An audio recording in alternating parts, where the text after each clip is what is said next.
Hello বন্ধুরা, শুভ দুপুর। তোমরা দেখতেই পাচ্ছ আজকে আমাদের হোট্টোতে আজকে শুভ হচ্ছে অষ্টমী। আজকে হচ্ছে অষ্টমী। তো দেখো বন্ধুরা, এতটাই নার্ভাস করছে, কথা বলতে কেউ বেরোচ্ছে। আজকে হচ্ছে মহা অষ্টমী। তো আজকে দেখো দোকানে কত পরিমাণে ভিড় লেগেছে। যেহেতু কালকে রাতে ঠাকুর থেকে বেরিয়েছিলাম, প্রচুর রাতে বাড়ি এসেছি, ওই রান্নাবান্না কমপ্লিট করতে পারিনি। আর অবস্থা করো, সমস্ত কাস্টমার চলে এসেছে কিন্তু আমার রান্না হয়নি। কী করবো ভেবেই পাচ্ছি না। বন্ধুরা তোমরা এসো না, একটু হেল্প করে দিয়ে যাও। একদম পাচ্ছি না। তোমরা দেখতে পাচ্ছ কত কাস্টমার চলে এসেছে, কিন্তু আমাদের কোনো রান্নাবান্না হয়নি। অনেক কাস্টমার এসে ঘুরে চলে যাচ্ছে। ভাত নামেনি, চিকেন নামেনি, মটন নামেনি, সব কষছে আর দিচ্ছি। কাস্টমারদেরকে বলছি একটু দাঁড়ান দিচ্ছি। অলরেডি কাস্টমার এক এক করে আসতে লেগেছে। দেখো বন্ধুরা কত ভিড় লেগে গেছে, কী করবো কিছু বুঝতেই পারছি না জানো বন্ধুরা। তা যাই বন্ধু, তোমরা কিন্তু এখন ঠাকুর দেখতে অনেকে আসেনি, যা ঠাকুর দেখতে এখনও আসেনি তাদেরকে চলে আসবেন তেহটে ঠাকুর দেখতে।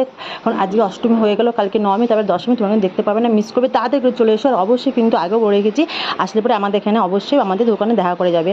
তো আসলে পরে কিন্তু অবশ্যই দেখা করে যেও, কারণ দেখা না করলে খুব মন খারাপ করবে। পরিচয় করে দিয়ে যেও। যাই হোক বন্ধুরা, বেশি কথা বলবো না, প্রচুর ভিড় লেগে গেছে, কথা বলার টাইম নেই। টাটা, বাই বাই, ভালো থেকো। আর অবশ্যই কিন্তু এখানে আসলে পরে আমাদের দোকানে খাবার খেতে এসো।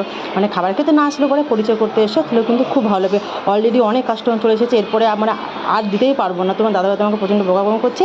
তো এত ভিড়ের মধ্যে আমি ভিডিওটা শেয়ার করছি, কথা বলতে খুব একটা ভালো পারলাম না। একটু মানিয়ে গুছিয়ে নিও। আর ভালো না লাগলে পরে বলো কমেন্টে, ভালো লাগলে অবশ্যই কমেন্টে বলো। তো তোমরা দেখো বন্ধু, নিয়ে চোখে একবার অলরেডি কি কাস্টমার চলে এসেছে, এক এক করে আসতে চলছে।